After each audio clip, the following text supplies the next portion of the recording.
Hello everyone and welcome to my channel. आज हम लोग अनएम्प्लॉयमेंट अर्थात बेरोजगारी के बारे में डिस्कस करेंगे। बेरोजगारी क्या होता है, बेरोजगारी कितने प्रकार के होते हैं, इसके बारे में डिस्कस कर लेंगे। ठीक है, एक छोटी सी वीडियो में हम लोग अनएम्प्लॉयमेंट के बारे में डिटेल से डिस्कस कर लेंगे। तो सबसे पहले मैंने नोट डाउन किया है कि अनएम्प्लॉयमेंट क्या होता है, बेरोजगारी क्या होता है। ठीक है, मैं यहाँ पे शॉर्ट में डेफिनेशन को नोट डाउन किया है। ठीक है, मैं एक्सप्लेन करता हूँ। Willing to work but not find suitable job, यानी कार्य करने की इच्छा है पर उसको उसकी योग्यता के अनुसार उसको जॉब नहीं मिल पाती है, तो इस प्रकार के सिचुएशन को हम लोग बेरोजगारी कहते हैं। ठीक है, मैंने हिंदी में लिखा है काम करने की इच्छा है पर योग्य काम उनको नहीं मिल पाता है। अर्थात और एक डेफिनेशन है, न्यूनतम मजदूरी पर भी काम अगर उसको ना मिले, न्यूनतम मजदूरी पर काम करना चाहता है फिर भी उसको अगर काम ना मिले, तो इस सिचुएशन को हम लोग क्या कहते हैं, अनएम्प्लॉयमेंट कहते हैं। ठीक है, उसके बाद मैंने यहाँ पे दो वर्ड को नोट डाउन किया है, लेबर फोर्स। ठीक है, लेबर फोर्स का मतलब होता है willing to work, any way जो कार्य करना चाहता है, कार्य करने का इच्छा रखता है, उसको लेबर फोर्स कहा जाता है। ठीक है, दूसरा इंगेज लेबर फोर्स। ठीक है, यानी वर्क फोर्स, यानी जो कार्य कर रहा है। ठीक है, यानी कुछ लोग क्या कर रहा है, कार्य कर रहा है, तो उन लोगों को हम लोग क्या कहेंगे, इंगेज लेबर फोर्स या वर्क फोर्स। ठीक है, मान लीजिए 20 लोग कार्य करना चाहता है। ठीक है, विलिंग टू वर्क, वो आपका क्या हो गया, लेबर फोर्स। लेकिन उसमें 10 आदमी क्या है, इंगेज्ड है, अर्थात वर्क फोर्स है। ठीक है, अगर हम लोग 20 में 10 को घटा देंगे तो क्या हो जाएगा, 10, अर्थात अनएम्प्लॉयमेंट बराबर हो जाएगा labour force minus work force. ठीक है, इस दो वर्ड को आप ध्यान से देखिए। ठीक है, यानी लेबर फोर्स का मतलब हो गया विलिंग टू वर्क, जो कार्य करना चाहता है टोटल। ठीक है, और इंगेज लेबर फोर्स का मतलब हो गया वर्क फोर्स, जो कार्य कर रहा है। ठीक है, तो जो कार्य कर रहा है उसको हम घटा देंगे तो मेरा अनएम्प्लॉयमेंट निकल जाएगा। ठीक है, आप मेंस में भी इसको कोट कर सकते हैं, इस तरह के आप वर्ड को आप लिख सकते हैं। ठीक है, नेक्स्ट है इम्पैक्ट, यानी बेरोजगारी का प्रभाव हमारे समाज में किस तरह से पड़ेगा। मैंने यहाँ पे शॉर्ट में लिखा है, मैंने लिखा है पॉवर्टी, जो गरीबी है वो इंक्रीज करेगा। ठीक है, अगर गरीबी बढ़ेगी तो क्या होगा, लो स्टैंडर्ड ऑफ लिविंग, यानी लोगों की जो रहने की, ठीक है, लिविंग स्टैंडर्ड है वो क्या हो जाएगा, लो हो जाएगा। नेक्स्ट मैंने लिखा है सोसाइटी। ठीक है, हमारा जो समाज है वो अनरेस्ट हो जाएगा और स्थिर हो जाएगा, समाज में बेचैनी से फैल जाएगी। ठीक है, और क्राइम इंक्रीज हो सकता है, लोग ड्रग एडिक्टेड हो सकता है। ठीक है, इस प्रकार के सिचुएशन हमारे समाज में आ सकता है अनएम्प्लॉयमेंट अगर होगी तो। ठीक है, उसके बाद हम लोग डिस्कस करते हैं टाइप्स ऑफ अनएम्प्लॉयमेंट, यानी बेरोजगारी के प्रकार। ठीक है, मैंने यहाँ पे शॉर्ट में टाइप्स ऑफ बेरोजगारी को यहाँ पे नोट डाउन किया है, मैं बस सिंपल वे में उसको समझा देता हूँ। ठीक है, तो फर्स्ट है डिसगाइज अनएम्प्लॉयमेंट, हिंदी में इसको कहा जाता है प्रच्छन्न या अदृश्य बेरोजगारी। ठीक है, ये क्या होता है, आवश्यकताओं से अधिक लोगों का काम पर लगा होना।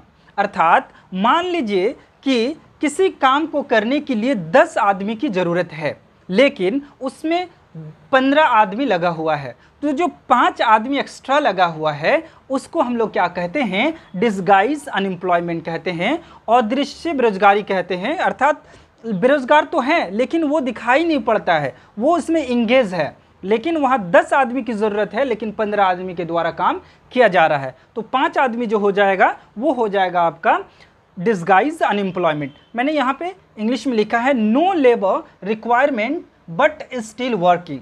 ठीक है, नेक्स्ट है फ्रिक्शनल अनएम्प्लॉयमेंट। ठीक है, मैंने यहाँ पे नोट डाउन किया है live current job without the other job. मान लीजिए कोई व्यक्ति एक जॉब कर रहा है। ठीक है, जॉब करते करते उस जॉब को वो छोड़ देता है या उसको फायर कर दिया जाता है, निकाल दिया जाता है। ठीक है, मान लीजिए उन्होंने जॉब छोड़ा और दूसरी जॉब उसको अभी तक मिली नहीं। ठीक है, जब तक उसको दूसरी जॉब ना मिल जाए, ठीक है, तब तक वो क्या रहेगा, अनएम्प्लॉयमेंट रहेगा। तो बीच का जो सिचुएशन आता है, बीच का जो ड्यूरेशन आता है, उस ड्यूरेशन को, जब वो अनएम्प्लॉयमेंट रहता है, उस सिचुएशन को फ्रिक्शनल अनएम्प्लॉयमेंट कहा जाता है। ठीक है। थर्ड है साइक्लिकल अनएम्प्लॉयमेंट अर्थात चक्रीय बेरोजगारी। ये क्या होता है, मैं सिंपल वे में समझा देता हूँ। मान लीजिए इकोनॉमिक बूम हुई, यानी इकोनॉमी बहुत तेज़ी से बढ़ी। ठीक है, तेज़ी से जब इकोनॉमी बढ़ती है तो मोर एम्प्लॉयमेंट होती है। ठीक है, बहुत से लोगों को हायर किया जाएगा।